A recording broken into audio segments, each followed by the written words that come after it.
Hey there, this video is to help you figure out how to do the calculations for the Keep a Cube data and how to communicate your results effectively according to the rubric and get the most amount of points out of it.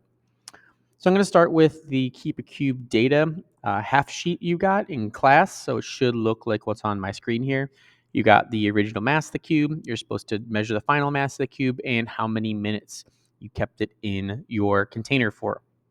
So I'm going to be running these calculations with something called the control. The control is normally something they do in scientific experiments where you don't make any modifications or changes to that substance or object when you run the test.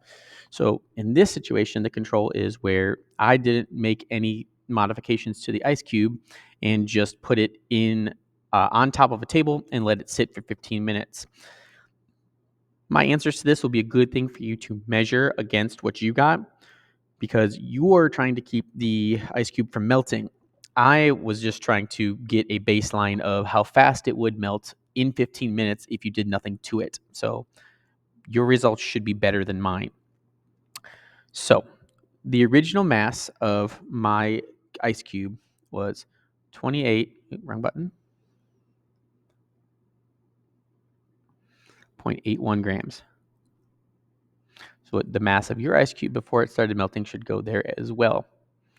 Next, after the 15 minutes, so I did this test for 15 minutes, my ice cube weighed 16.93 grams.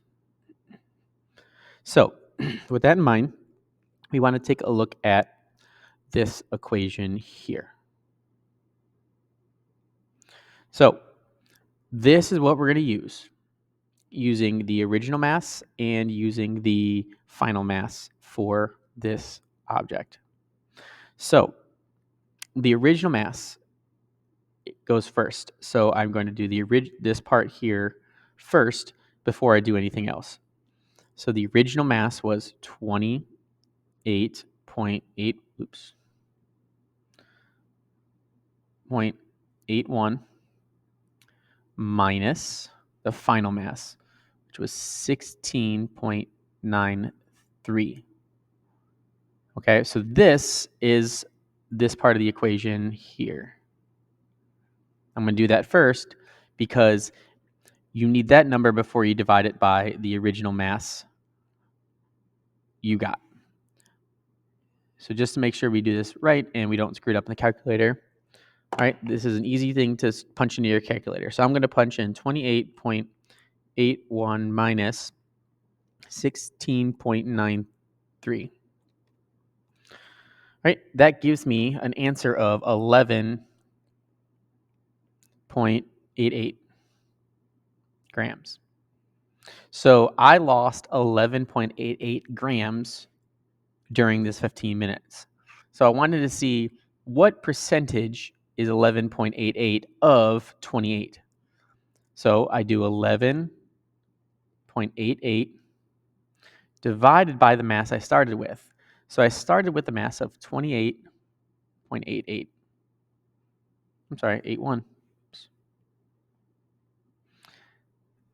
Put this into a calculator. 28.88.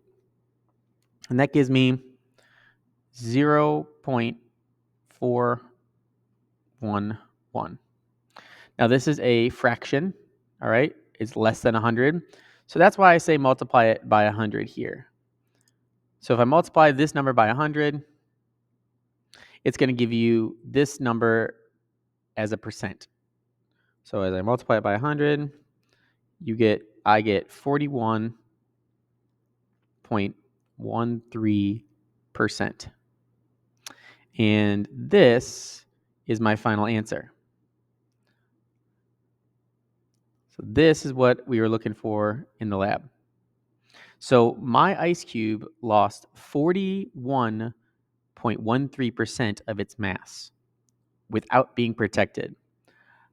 You should have got much less than that, anything you did. So I saw ranges from around 22% mass all the way up to the best we had was like 0.9% mass lost, which is very good. So anywhere in there beats what I got. So this is only what would have happened if we didn't do anything to the ice cube. For you to get 5 points on that part of the performance, you'd have had to keep 90% of your ice cube or more. And most people got in between 75 and 90%, which is 4 points, which is pretty good out of the five. All right, you only would have lost a lot of points here if your ice cube did very, very poorly, and I don't think anybody's did. So this is how you calculate the percentage lost by your cube, which you're going to use in the next part. So when you take this and go over to your lab and you type this in, I want your conclusion or your communicating results part to look something like this. Okay? So communicate results part, and this is in your lab. This is the kind of detail that I want. I want this to be this good. Okay? I don't just want you to say, hey, we got this, our cube lost this percent. That's not communicating your results well. If you look at the rubric, it doesn't add up. So you first part here, you see if the highlighter works well. So this first part in here, I just highlighted in yellow. That stuff is just straight up telling me what you got. This is like the claim and evidence part when we normally do CER.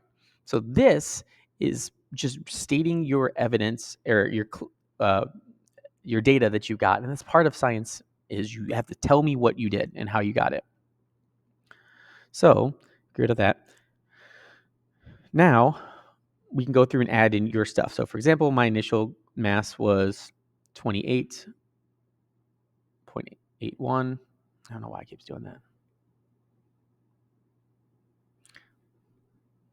And then after 15 minutes, the mass was 16.93 grams.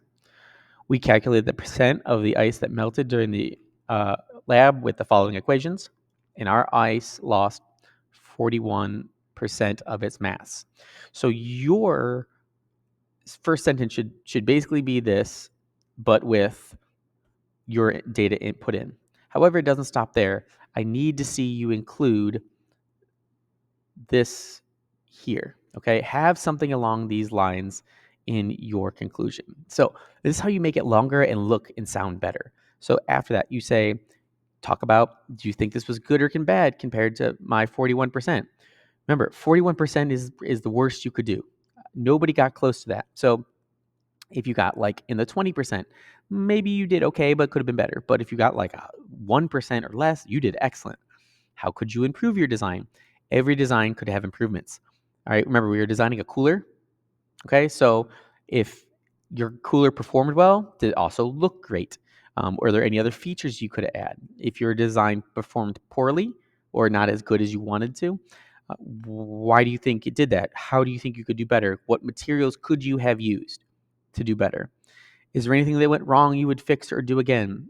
Maybe your prototype, you realize after you draw your prototype that when you went to go build it, it wasn't that easy and you had to change your design. All right, it doesn't have to be something that made something bad happen, but it's just something that you would do better next time. And what did you learn? This right here is the key that I'm going to be grading against because this lab took the place of a test for you. So if you want this to count as a test grade, you need to put test effort into this question. So a good answer will include an explanation of why you used the materials you used. So if you used aluminum foil, why did you use aluminum foil? If you used cotton balls and cardboard and styrofoam, why were those better selections than something else you could have used in the lab? Talk about insulators, talk about conductors, talk about heat transfer, talk about the laws of thermodynamics. That is what I want you to do to tie it in to what you learned in class. Those connections are key to getting a good grade because it shows me that you know what you're talking about and that you mastered this material. If you just have, like I've had several students just write, we chose materials because we knew that they would do the best. And they don't say anything about heat. They don't say anything about the laws of thermodynamics or conductors or insulators, which you spent a lot of time doing in class. So I want to see that you are using the knowledge you gained in class to perform well in the lab. So if you have any questions about this, don't hesitate to reach out to me. Don't forget to turn it in. And this is more than enough material to go back and get the help you need at the spot you need.